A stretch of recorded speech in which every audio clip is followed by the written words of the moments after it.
अधिक मास पुरुषोत्तम मास के 5वें अध्याय की कथा में भगवान नारायण नारद जी को राजा दृढ़धन्वा के पूर्व जन्म का इतिहास और अधिक मास के महात्म्य की आगे की कथा सुनाते हैं।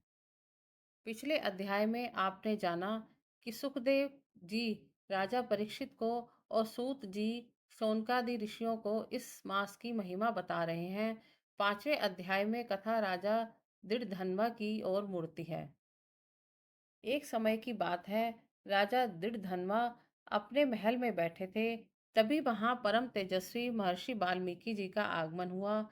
राजा ने मुनि का भव्य स्वागत किया, उन्हें ऊंचे आसन पर बैठाया, उनके चरण धोए और उनका विधि विधान से पूजन किया। राजा धृड़धनवा ने हाथ जोड़कर मुनि वाल्मीकि जी से पूछा, हे मुनिश्रेष्ठ, मैं पूर्व जन्म में कौन था?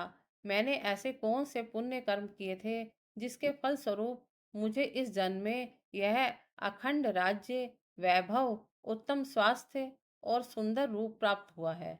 कृपा कर मेरे पूर्व जन्म का वृतांत सुनाइए। महर्षि वाल्मीकि जी ने हंसकर कहा, हे राजन, पूर्व जन्म में तुम सुदेव नाम के एक अत्यंत दरिद्र ब्राह्मण थे। तुम सदा सदाचार में रहते थे, लेकिन भयंकर गरीबी के कारण दुखी रहते थे। तुम्हारी पत्नी भी बहुत पतिव्रता और धार्मिक थी। धन के अभाव में तुम दोनों जंगल से सूखी लकड़ियां चुनकर बेचते थे और जैसे तैसे अपना जीवन यापन करते थे। आगे की कथा में मुनि जी बताते हैं कि एक बार सुदेव ब्राह्मण अपनी पत्नी के साथ गंगा जी के तट पर गए। वहां उन्होंने पवित्र जल में स्नान किया, लेकिन अत्यधिक वृद्धावस्था, कमजोरी और ठंड के कारण सुदेव के शरीर ने वहीं अपने प्राण त्याग दिए। क्योंकि उन्होंने पवित्र मास में और पवित्र नदी के तट पर निष्काम भाव से प्राण त्यागे थे, इसलिए उनका यह जन्म एक महान प्रतापी राजा के रूप में हुआ। अधिक मास में किए गए छोटे से छोटे धार्मिक कार्य, दान या पवित्र स्नान का फल भी कई जन्मों तक उत्तम वैभव और सुख के रूप में प्राप्त होता है।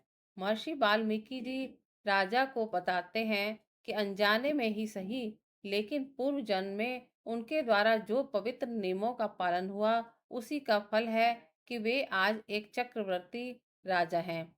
इसके बाद मुनि राजा को पुरुषोत्तम मास के व्रत की महिमा और उसके कड़े नियमों के बारे में विस्तार से बताना शुरू करते हैं।